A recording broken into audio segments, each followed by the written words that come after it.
জমে উঠতে শুরু করেছে দেশের বিভিন্ন স্থানের কোরবানির পশুর হাট। ব্যবসায়ীরা বলছেন গতবারের চেয়ে এবার দেশি গরুর চাহিদা বেড়েছে। তবে ক্রেতাদের অভিযোগ এ সুযোগ বাড়তি দাম হাঁকাচ্ছেন অনেকেই। প্রতিবারের মতো এবারের হাট এলাকায় বাড়তি নিরাপত্তা নেওয়ার কথা বলছে আইন শৃঙ্খলা বাহিনী। বেচাকেনা নির্বিঘ্ন করতে সার্বক্ষণিক নজরদারিও রাখা হয়েছে। রংপুরের লালবাগ হাট জমে উঠেছে বেচাকেনা। একই চিত্র মেহেরপুরেও।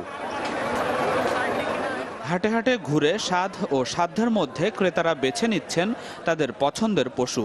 তবে দাম নিয়ে রয়েছে মিশ্র প্রতিক্রিয়া।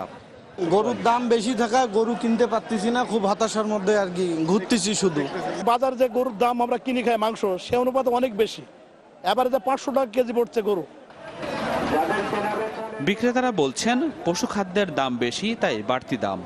গরু বাজার থেকে দামে কিনছি এবং গরু পুষতে যে খাবার খাওয়ানো লাগে, এক বস্তা 50 কেজি খুদের ছালের দাম আপনার 1800 টাকা। ক্রেতারা যাতে রোগমুক্ত পশু কিনতে পারেন সে বিষয়ে হাটগুলোতে নজরদারির কথা জানান প্রাণী সম্পদ কর্মকর্তারা। আর যে কোনো অনিয়মের অভিযোগ পেলে ব্যবস্থা নেওয়ার কথা বললেন জনপ্রতিনিধিরা। আমাদের ভেটেরিনারি মেডিকেল টিম সার্বক্ষণিক কাজ করে যাচ্ছে। তাদের যদি কোনো সন্দেহ হয় আমার মেডিকেল টিমের বিশেষজ্ঞদের পরামর্শ নিতে পারেন, তারা সার্বক্ষণিক আপনাদের সহযোগিতা করবেন। ঈদের আগের দুইটা হাট আমরা 500 টাকা করে অর্ডার দিই, 500 টাকা করে নেওয়ার জন্য। ঈদের যারা বেশি নেয় তাদেরকে ধরবেন, আমাকে কমপ্লেন করলে তাদের বিরুদ্ধে ব্যবস্থা গ্রহণ করবেন। নাশকতা ঠেকাতে হাটে নেওয়া হয়েছে পর্যাপ্ত নিরাপত্তা।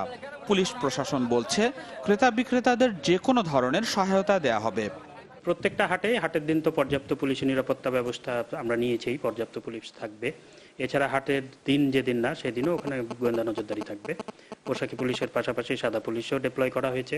প্রত্যেক হাটে একটি ওয়াচ টাওয়ার থাকবে, বড় একটি টাওয়ার থাকবে। সেই টাওয়ারে কে কি করছে না করছে এটা দেখা যাবে।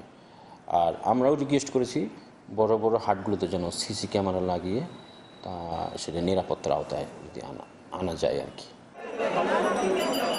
রংপুরে এবছর পশুর হাট বসছে প্রায় 100টি।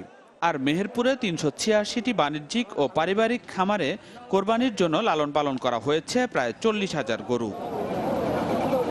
নাজমুস সাকিব, চ্যানেল 24।